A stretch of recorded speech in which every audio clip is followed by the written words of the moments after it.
Assalamualaikum warahmatullahi wabarakatuh. Kali ini kita akan belajar tentang sistem reproduksi pada manusia. Ini materi IPA kelas 9 semester 1. Nah, pada bab ini kita akan belajar 5 hal utama. Yang pertama, kita belajar tentang pembelahan sel. Tentang apa itu pembelahan sel, lalu kemudian apa jenis-jenisnya dan seperti apa prosesnya. Itu yang pertama akan kita pelajari. Yang kedua, kita akan belajar tentang struktur dan fungsi organ reproduksi pada laki-laki. Yang ketiga, kita akan belajar tentang struktur dan fungsi organ reproduksi pada wanita. Terus yang keempat, kita akan belajar tentang siklus menstruasi, fertilisasi, dan kehamilan. Ya, ini terjadinya pada wanita. Menstruasi nggak ada cowok yang mengalami menstruasi. Nanti kita akan sampai pada kenapa sih sewaktu menstruasi wanita itu sering banget mudah marah. Terus kita juga akan belajar terakhir tentang penyakit pada sistem reproduksi manusia. Oh ya, sebelum kita belajar, karena yang akan kita pelajari ini adalah sistem reproduksi, bagi sebagian orang sistem reproduksi ini akan jadi suatu hal yang tabu. Nah, ada yang perlu kita ingat di awal, kita tekankan di awal. Kita membahas ini tujuannya adalah untuk belajar, Jadi ya nggak usah malu-malu, nggak usah berpikiran macam-macam, Kita belajar sistem reproduksi biar kita lebih paham dan biar kita lebih peduli, dengan organ reproduksi yang kita miliki, biar kita bisa mampu menjaga kesehatannya, itu yang paling penting. Nah, yang pertama kita akan ngebahas tentang pembelahan sel. Apa itu pembelahan sel? Ya, secara umum pembelahan sel itu diartikan sebagai proses yang membagi satu sel induk menjadi 2 sel anak atau lebih. Apa maksudnya? Kita lihat contohnya. Misal gini, anggap ini misalkan satu buah sel. Nah, satu buah sel ini, setiap sel makhluk hidup selama dia hidup, maka sel itu akan selalu cenderung untuk membelah. Apa tujuan membelah? Ya, biar makin banyak. Satu sel ini, dia bisa membelah menjadi 2 buah sel yang sama. Nah, sel ini kita sebut sebagai sel anakan. Nah, masing-masing sel anakan juga bisa membelah menjadi 2 sel anakan yang baru. Sehingga nanti kita akan peroleh 4 buah sel anak. Keempat buahnya ini, masing-masingnya juga nanti bisa membelah. Sehingga jumlahnya makin lama makin banyak. Nah, ini terjadi pada semua makhluk hidup. Selama dia hidup, maka dia cenderung akan terus membelah sel ini. Cuma makin lama, makin tua, ketika usianya makin tua, maka kemampuannya untuk membelah akan semakin kecil. Contohnya orang tua. Ketika kita semakin tua, maka sel-sel tubuh kita akan makin lambat membelahnya. Prosesnya akan terjadi semakin lambat. Terus, apa tujuan sel itu membelah? Tujuan sel membelah, pertama, tujuannya adalah untuk pertumbuhan. Dulu waktu kelas 7 udah pernah belajar tentang pertumbuhan kan? Apa yang dimaksud dengan pertumbuhan? Pertumbuhan kalau secara biologi diartikan sebagai proses penambahan ukuran yang nggak bisa balik lagi. Apa contohnya? Misalkan nambah tinggi. Kalian kalau nambah tinggi, mungkin nggak nanti jadi pendek lagi? Nggak mungkin. Terus nambah kepintaran misalkan. Nambah kepintaran ini contohnya kayak gini. Dulu waktu bayi bisanya cuma nangis doang. Sekarang udah bisa ngomong, udah bisa ketawa, udah bisa jalan, lari. Itu kita sebut sebagai pertumbuhan. Gara-gara ada sel-sel otak yang tumbuh. Ada bagian-bagian pada otak kita, pada otot kita yang tumbuh dan nggak mungkin balik lagi. Nah, ya contohnya kayak tadi. Nih, ada bayi yang awalnya cumanya bisa tidur aja. Nanti dia tumbuh menjadi bayi yang bisa merangkak. Kepandaiannya nambah. Terus nanti dia tumbuh lagi menjadi anak-anak yang ceria atau yang cengeng seperti ini. Yang lebih tinggi, yang lebih berat. Terus kemudian dia tumbuh lagi menjadi seorang remaja. Oh, ini remaja pemarah. Terus tumbuh lagi menjadi seorang yang dewasa. Nah, proses ini kita sebut sebagai proses pertumbuhan. Pada pertumbuhan ini sangat penting peranan dari pembelahan sel. Kalau tidak ada pembelahan sel, nggak mungkin kita mengalami pertumbuhan seperti ini. Oke? Ini yang pertama. Tujuan pembelahan sel yang pertama adalah untuk pertumbuhan. Yang kedua, pembelahan sel berfungsi untuk perbaikan. Apa yang biasanya diperbaiki? Ya, sesuatu yang rusak. Nah, tubuh kita juga bisa mengalami kerusakan. Kerusakannya bisa terjadi pada tingkat sel, atau pada tingkat jaringan, ataupun pada tingkat organ. Oke? Apa contoh kerusakan yang paling sederhana? Yang paling sering kita alami? Luka. Oke? Luka adalah salah satu contoh kerusakan yang perlu diperbaiki. Nah, ini ada contohnya. Nih, dia ngalami luka pada jari tangannya.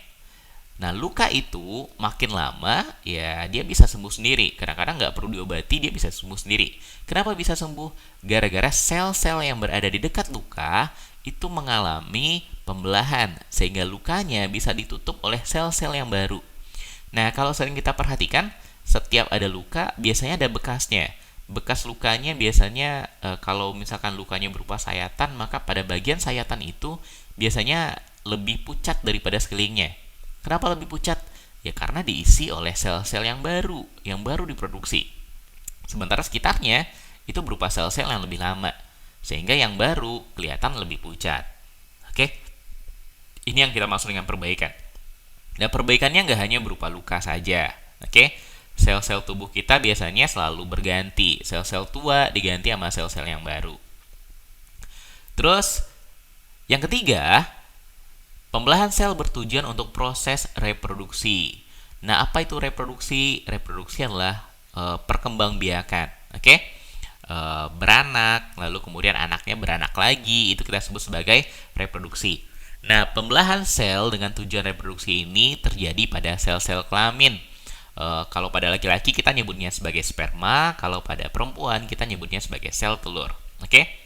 Yang kalau terjadi fertilisasi atau pembuahan nanti akan menghasilkan janin, calon manusia yang baru. Bayi yang ada di perut ibu kita sebut sebagai janin. Nah, kita nanti akan ngebahas sampai ke sini. Oke? Ini tujuan dari pembelahan sel. Jadi ada 3. Yang pertama untuk pertumbuhan, yang kedua untuk perbaikan, dan yang ketiga untuk reproduksi. Ini 3 tujuan utama pembelahan sel. Nah, sekarang kita ngebahas tentang apa jenis-jenis dari pembelahan sel. Oke?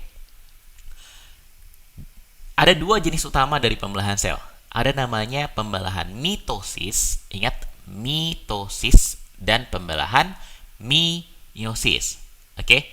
Ada mitosis. Ini kita lingkari. Ada meiosis. Mito sama mio. Oke? Nah, apa beda di antara keduanya? Perbedaannya, yang pertama, berdasarkan jumlah sel anakan yang dihasilkan. Mitosis itu akan menghasilkan 1 sel anakan. Jadi 1 buah sel yang mengalami pembelahan mitosis akan menjadi 2 buah sel yang baru. Nah, sementara kalau pembelahan meiosis akan menghasilkan 4 sel anakan. Jadi dari 1 sel induk nanti akhirnya akan menjadi 4 buah sel anak. Oke? Ini perbedaan yang pertama, berdasarkan jumlah sel anak yang dihasilkan. Mitosis ada 2 sel anak, meiosis ada 4 sel anak yang dihasilkan. Perbedaan yang kedua, pada pembelahan mitosis, sel anak identik dengan sel induknya. Identik itu berarti sama persis. Anak yang dihasilkan, sel-sel anak yang dihasilkan, 2 buah sel anak ini, itu memiliki bentuk dan sifat yang sama dengan sel induknya.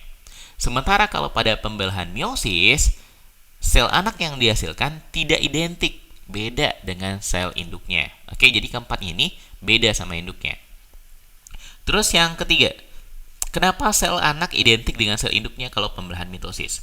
Penyebabnya gara-gara kromosom sel anak sama dengan sel induknya. Kromosom, apa itu kromosom?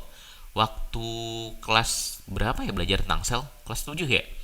Nah, kromosom itu adalah organel ini berada pada inti sel yang berfungsi sebagai pembawa materi genetik.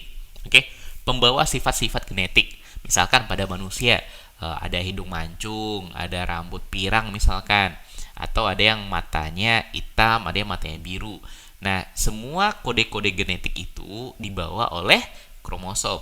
Oke, ciri-ciri atau sifat-sifat manusia itu ada pada kromosomnya sel. Nah, kalau pada mitosis, kromosom sel anak, sel hasil pembelahannya sama dengan sel induknya. Oke? Atau sering disebut sebagai diploid atau 2N. 2N ini berarti kromosomnya berpasangan, sama halnya seperti induknya. Berbeda dengan meiosis. Kalau pada meiosis, kromosom sel anak yang dihasilkan, sel anak ini sel hasil dari pembelahannya, itu jumlahnya hanya setengah dari sel induknya. Jadi kalau induknya 2N, maka anaknya, sel anaknya itu punya kromosom yang jumlahnya adalah N. Sering disebut dengan istilah haploid. Oke, beda kan? Diploid berarti 2N, kromosomnya sama dengan kromosom induknya, jumlahnya sama. Sementara kalau meiosis, dia sifat sel anaknya adalah haploid atau N, kromosomnya setengah dari sel induknya. Oke, ini perbedaan yang ketiga. Terus perbedaan yang keempat, tempat terjadinya. Mitosis terjadi pada sel tubuh. Apa itu sel tubuh? Ya, sel seluruh tubuh kita. Sel kulit, sel otot, sel tulang, sel apa lagi? Sel rambut. Oke? Terjadi pada sel tubuh dalam proses pertumbuhan. Misalkan rambut makin panjang. Oke? Kita makin tinggi gara-gara tulang yang makin nambah. Oke? Terus pada perbaikan, ada luka, nanti diperbaiki. Atau pada reproduksi aseksual. Nah, kalau reproduksi aseksual ini tidak terjadi pada manusia. Ini terjadi pada tumbuhan, atau bisa terjadi pada tumbuhan atau pada hewan-hewan yang tingkat rendah. Kalau pada tumbuhan, apa contoh reproduksi aseksualnya? Kita cangkok, oke? Atau kita stek. Tahu kan cangkok sama stek? Kalau cangkok ada bagian pada dahan yang dilukai, lalu kemudian dikasih tanah, nanti akarnya tumbuh. Atau stek, tinggal dipotong, lalu dimasukkan ke dalam tanah, nanti tumbuh dengan sendirinya. Itu disebut dengan reproduksi aseksual. Kalau pada hewan tingkat rendah, misalkan pada bintang laut, ada satu bintang laut, ada satu tangannya, kan bintang laut terdiri dari 5 tangan. Ada satu tangannya yang kepotong misalkan, maka bagian yang kepotong itu akan tumbuh menjadi bintang laut yang baru. Oke? Itu kita sebut sebagai reproduksi aseksual, tanpa perlu perkawinan antara jantan dengan betina. Nah, kalau pada pembelahan meiosis, ini terjadi pada sel kelamin dalam proses reproduksi seksual. Oke? Ini terjadi pada pembentukan sel sperma dan sel telur pada manusia ataupun pada hewan tingkat tinggi. Pada tumbuhan juga. Oke? Ini yang terjadi pada pembelahan meiosis. Terjadi pada sel kelamin pada proses reproduksi seksual. Sementara pembelahan mitosis terjadi pada sel tubuh dalam proses pertumbuhan, perbaikan, dan reproduksi aseksual. Ini 4 perbedaan utama antara mitosis dengan meiosis. Oke? Hafalkan keempat-empat perbedaannya ini. Jangan sampai kebalik. Nah, sekarang kita bahas prosesnya. Kita bahas pertama proses untuk pembelahan mitosis terlebih dahulu. Nah, tahap pada pembelahan mitosis itu ada 4 tahap utama. Yang pertama kita mulai dari sebelum kita mulai tahapnya, dulu kita pernah belajar tentang sel, tentang bagian-bagian sel. Nah, sekarang kita ingat-ingat lagi bagian-bagian sel ini, karena nanti untuk memahami proses pembelahan mitosis ataupun meiosis akan lebih gampang kalau kita tahu nama bagian-bagian sel. Nah, kita mulai dari yang tengah ini. Yang di tengah ini namanya adalah nukleus atau inti bahasa Indonesianya. Ini inti. Apa yang ada di dalamnya? Di dalam inti ini terdapat kromosom. Oke? Kromosom sebagai pembawa materi-materi genetik. Nah, inti ini dibungkus oleh membran inti namanya. Kalau nggak ada membran intinya, akibatnya intinya nanti akan tercerai-berai, terserak di semua bagian sel. Oke? Jadi dia dikumpulkan, dibungkus oleh membran inti. Jadi bagian luar inti ini kita sebut sebagai membran inti. Dalamnya kalau kayak gini jadi nggak kelihatan karena ada membran intinya. Nah, kemudian di luarnya ini ada berbagai organel sel. Kita mulai dari sitoplasma. Jadi cairan sel yang ada di dalam sel ini, nanti ada cairan disebut sebagai sitoplasma. Dan organel-organelnya ini melayang di dalam cairannya. Yang pertama ada namanya, kita mulai dari yang atas, ada namanya aparatus Golgi. Yang ini. Terus ada namanya mitokondria. Terus ada namanya lisosom. Terus ada namanya retikulum endoplasma. Ada retikulum endoplasma halus, ada retikulum endoplasma kasar. Terus ada ribosom, yang titik-titik ini ribosom. Terus ada yang namanya sentrosom. Nah, di antara semua organel sel, yang berperan paling penting, yang berperan penting pada proses pembelahan itu ada dua. Yang pertama adalah inti, nukleus, dan yang kedua adalah sentrosom. Dua hal ini yang nanti akan berperan penting dalam proses pembelahan. Nah, apa fungsinya? Sekarang kita lihat. Oke, pada pembelahan mitosis, proses pertama disebut sebagai profase. Oke, ini gambar sel yang tadi. Ini tadi intinya, terus yang ini adalah sentrosom. Oke, tadi sentrosomnya cuma ada sepasang sentriol. Jadi masing-masing ini nanti disebut sebagai sentriol. Oh, lowbat. Kita pause dulu ya. Oke, kita lanjutkan. Nah, apa yang terjadi? Kenapa sentrosomnya jadi dua pasang? Padahal tadi awalnya cuma sepasang. Nah, pada tahap profase ini ada beberapa hal yang terjadi. Yang pertama, yang terjadi pada proses profase itu yang pertama adalah ini. Benang-benang kromatin memadat membentuk kromosom. Jadi di dalam inti itu materi-materi genetik berada dalam bentuk benang-benang kromatin yang halus. Nah, sebelum terjadi pembelahan pada proses profase, benang-benang kromatin tadi memadat, menebal, membentuk kromosom. Biasanya kadang-kadang kromosom ini dilambangkan dengan X. Oke, digambarkan, tapi emang gambarnya berbentuk seperti huruf X. Oke, dia menebal, membentuk kromosom. Itu yang pertama yang terjadi. Yang kedua, membran inti, kan inti tadi dibungkus oleh sebuah membran.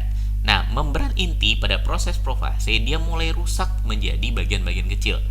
Rusaknya karena emang sengaja. Jadi sengaja dia berubah menjadi lebih kecil, menjadi bentuk fragmen, bagian-bagian yang kecil. Oke? Akibatnya apa? Akibatnya ketika dia rusak, ketika dia menjadi bagian-bagian yang kecil, nah si kromosom yang berada di inti bisa keluar. Oke? Terus yang ketiga yang terjadi, sentrosom tadi membelah sehingga jadi dua pasang sekarang. Lalu memisah menjadi kutub yang berlawanan. Sepasang sentrosom kalau di sini menuju ke atas, sepasang lagi menuju ke bawah. Lalu kemudian mereka terhubung dengan yang namanya gelondong pemisahan atau benang spinel. Jadi yang warna kuning mirip benang ini kita sebut sebagai benang spinel atau gelondong pemisahan. Oke, benang spindel, sorry. Nah, nanti berfungsi untuk menarik kromosom. Oke, itu tahap yang pertama. Namanya adalah tahap profase. Nah, sekarang kita lanjut ke tahap berikutnya disebut dengan tahap metafase.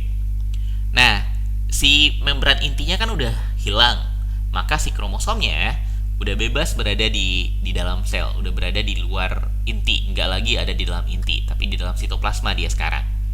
Nah, pada proses metafase, satu hal yang utama terjadi itu adalah yang pertama, sentrosomnya udah berada di kutub.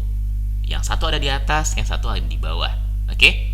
Kemudian, si kromosom-kromosomnya ini berjejer di tengah, persis berada di tengah-tengah yang disebut sebagai bidang pembelahan. Kenapa disebut dengan bidang pembelahan? Karena garis ini tempat dia membelah nanti. Tempat selnya terbelah nanti berada di garis ini.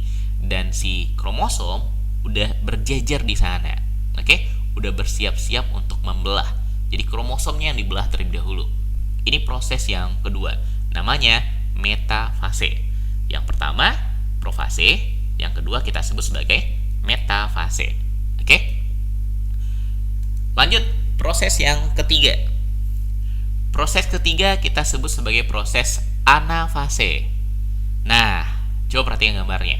Apa yang terjadi pada kromosomnya? Kromosom yang tadi berjejer, oke, di bidang pembelahan di tengah-tengah, sekarang ditarik oleh sentrosomnya. Sentrosom atas narik ke arah atas, sentrosom yang berada di bawah narik ke arah bawah, sehingga kromosomnya jadi terpisah. Oke, jadi terbelah kromosomnya. Sebagiannya pergi ke atas, sebagiannya lagi pergi ke bawah. Itu yang terjadi. Namanya kromatid istilahnya. Jadi kromatid saudara dari setiap pasangan, ini awalnya perpasangan, memisah menuju kutub yang berlawanan. Ada yang menuju kutub atas, ada yang menuju kutub bawah. Oke, Ini yang terjadi pada proses anafase. Jadi yang pertama tadi namanya adalah profase, yang kedua metafase, dan yang ketiga adalah anafase. Oke? Nah, berikutnya proses yang keempat dan yang terakhir pada proses pembelahan mitosis ini. Kita nyebutnya telofase.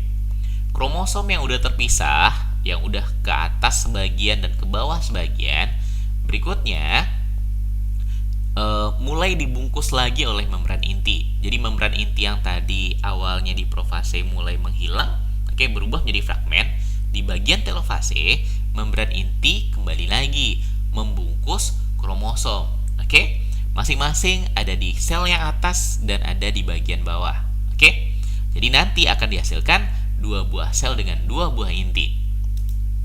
Terus yang kedua, si kromosomnya mulai meregang. Kan tadi pada profase kromosom dibentuk, kromatin memadat membentuk kromosom. Nah, sekarang kromosomnya akan meregang lalu akan berubah lagi jadi benang-benang kromatin. Oke? Jadi benang-benang halus kromatin. Terus berikutnya yang 3 yang terjadi, terbentuk cincin pembelahan. Yang mana cincin pembelahan itu berupa lekukan ini. Oke? Di lekukan inilah kemudian sel akan membelah. Sel akan terbagi 2. Satu sel ada di atas dengan satu sel ada di bawah. Sel yang persis sama seperti sel induknya, oke, dengan jumlah kromosom yang sama, oke, sehingga dihasilkan ada 2 sel anakan. Nah, ini kita sebut sebagai proses mitosis. Ingat prosesnya, profase yang pertama, metafase, anafase, sama telofase. Oke, perhatikan gambarnya baik-baik karena biasanya ini nanti ditanya. Oke, di ujian biasanya nanya ini. Bisa aja pertanyaannya berupa gambar, lo ditanya nama prosesnya apa, oke? Atau ditanya seperti apa urutannya, profase, metafase, anafase, dan yang terakhir adalah telofase. Oke? Nah, sekarang kita lanjut. Tadi kita udah ngebahas yang mitosis, sekarang kita bahas pembelahan meiosis. Nah, kalau pada pembelahan meiosis ini tahapnya agak sedikit lebih banyak. Kan tadi kalau pembelahan meiosis yang dihasilkan adalah 4 sel anakan dan prosesnya lebih banyak, lebih panjang.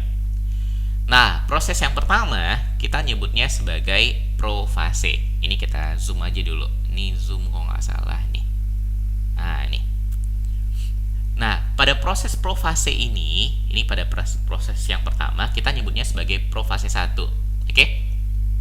Yang terjadi pada proses profase 1 hampir sama dengan tadi. Yang pertama, membran inti berubah menjadi bagian-bagian kecil atau fragmen. Membran intinya mulai menghilang sehingga kromosomnya menjadi bebas berkeliaran di dalam sel, oke, di dalam sitoplasma. Terus yang kedua, apa yang terjadi? Kromatin ya sama kayak tadi. Kromatin memadat menjadi kromosom. Terus perbedaannya terjadi di sini. Terjadi pindah silang. Di antara kromosom terjadi ada kaki-kaki kromosom yang saling bersilangan. Ada bagian-bagian yang pindah.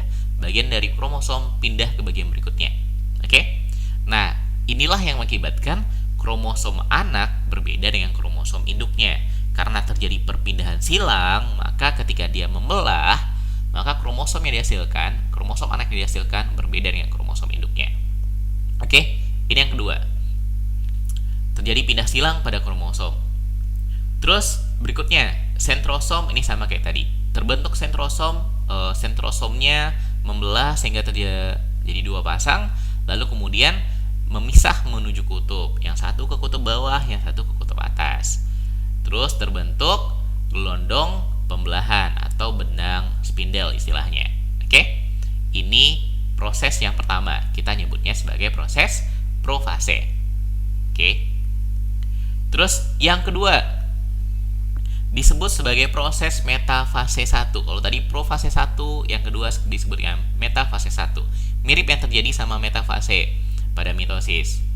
Nah, pada metafase 1 ini yang terjadi, kromosom berjejer pada bidang pembelahan. Oke? Jadi kromosom yang udah keluar dari intinya udah nggak ada lagi, lalu kemudian berjejer. Terus sentrosomnya, nih sentrosom, itu udah ada pada kutub dan bersiap-siap menarik kromosom. Oke? Terus tahap ini nanti dilanjutkan oleh tahap ketiga yang kita sebut sebagai anafase 1.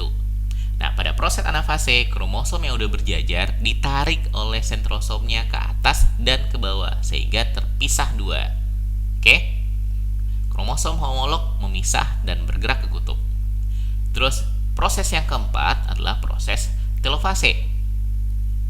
Pada proses telofase, membran inti mulai terbentuk kembali. Mulai terbentuk membran inti. Oke? Lalu kemudian terbentuk lekukan untuk membagi sel menjadi dua. Ada lekukan, nih lekukan ini. Tempat nanti sel akan membelah. Oke? Terus kemudian, ya sama seperti tadi, ini nanti akan menebal. Ini nanti akan menebal. Tapi sebelumnya, ya dia akan menebal, membentuk kromosom akan membentuk kromatin lagi. Ini kita sebut sebagai telofase 1. Nah, ini tahap pertama. Ini disebut sebagai meiosis 1 istilahnya.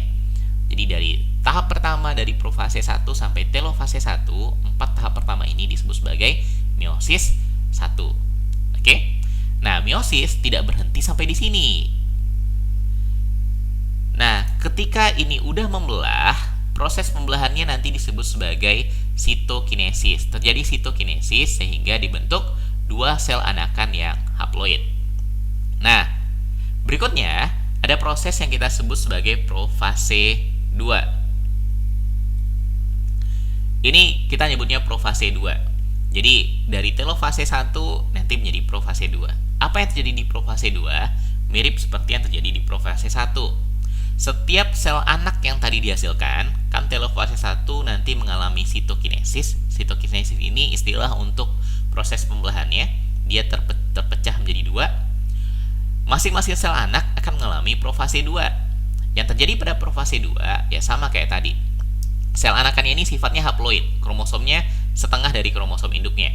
Tadi induknya kalau kita perhatikan ada 1, 2, 3, 4. Ada 4 kromosom. Jadi yang berbentuk X ini disebut dengan satu kromosom. 1, 2, 3, 4. Nah, masing-masing sel anak sekarang tinggal 2 kromosom. Oke? Maka disebut sebagai sel anakan yang haploid. Nah, pada profase 2, ya yang pertama terjadi itu terbentuk gelondong pembelahan atau benang spindel. Si sentrosomnya akan bergerak menuju kutub. Terus kemudian membran inti berubah menjadi bagian-bagian kecil atau fragmen, ya sama seperti tadi. Sehingga nanti si kromosomnya, si kromatidnya bebas bergerak, yang nanti akan mulai bergerak ke bidang pembelahan, ke tengah-tengah. Kemudian tahap yang kedua kita nyebutnya sebagai tahap metafase. Nah, pada tahap metafase ya sama kayak tadi, si kromatid tadi atau si kromosom itu udah persis berada di tengah-tengah. Persis berjajar pada bidang pembelahan dan bersiap-siap ditarik oleh sentrosomnya. Dilanjutkan ke tahap yang kedua, ini bukan metafase 1 ya, ini metafase 2 harusnya. Ini kita perbaiki dulu. Harusnya ini kita sebut sebagai metafase 2. Ini salah tulis. Metafase 2. Ini anafase 2. Oke? Jadi habis metafase 2 nanti dilanjutkan oleh anafase 2. Oke? Nah, pada anafase 2 kromosom yang tadi udah berjejer ditarik ke kutub. Oke? Sentrosom atas nariknya ke atas, sentrosom bawah narik ke bawah. Ini yang terjadi, kromatid memisah dan bergerak ke kutub. Ini terjadi pada anafase 2. Terus nanti terakhir dilanjutkan oleh telofase 2. Nah, ini salah tulis lagi nih. Telofase 2. Nih. Apa yang terjadi pada telofase 2? Terbentuk nukleus. Oke? Membran inti yang tadi sempat hilang balik lagi, muncul lagi, ngebungkus masing-masing kromosom ini. Oke? Terus kemudian si kromatid terurai menjadi kromatin, balik lagi jadi benang-benang kromatin. Terus kemudian ada bidang lekukannya.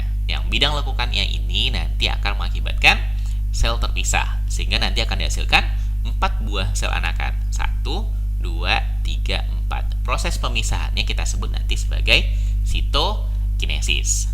Oke? Ini yang terjadi.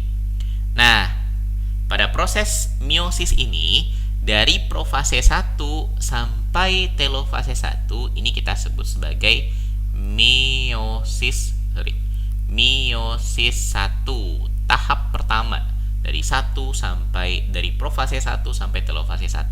Ada 4 tahap. Oke. Nah, dari profase 2 sampai telofase 2 ini kita sebut sebagai meiosis 2. Jadi dia terdiri dari 2 tahap utama. Meiosis 1, profase 1, metafase 1, anafase 1, dan telofase 1. Kemudian meiosis 2 dari profase 2 sampai telofase 2. Ujung-ujungnya menghasilkan 4 sel anakan yang bersifat haploid. 4 sel anak yang haploid. Apa arti haploid? Punya kromosom setengah dari kromosom induknya. Induknya punya, kalau di gambar ini ada 4 kromosom, sementara masing-masing anaknya punya 2 kromosom. Itu kita sebut sebagai sel yang haploid. Oke? Nah, ini bagian terakhir dari pertemuan pertama ini. Kita belajar tentang pembelahan sel. Oke? Ada mitosis dan ada meiosis. Perhatikan perbedaannya dan hafalkan masing-masing tahapnya tadi. Oke? Nah, pada video berikutnya kita akan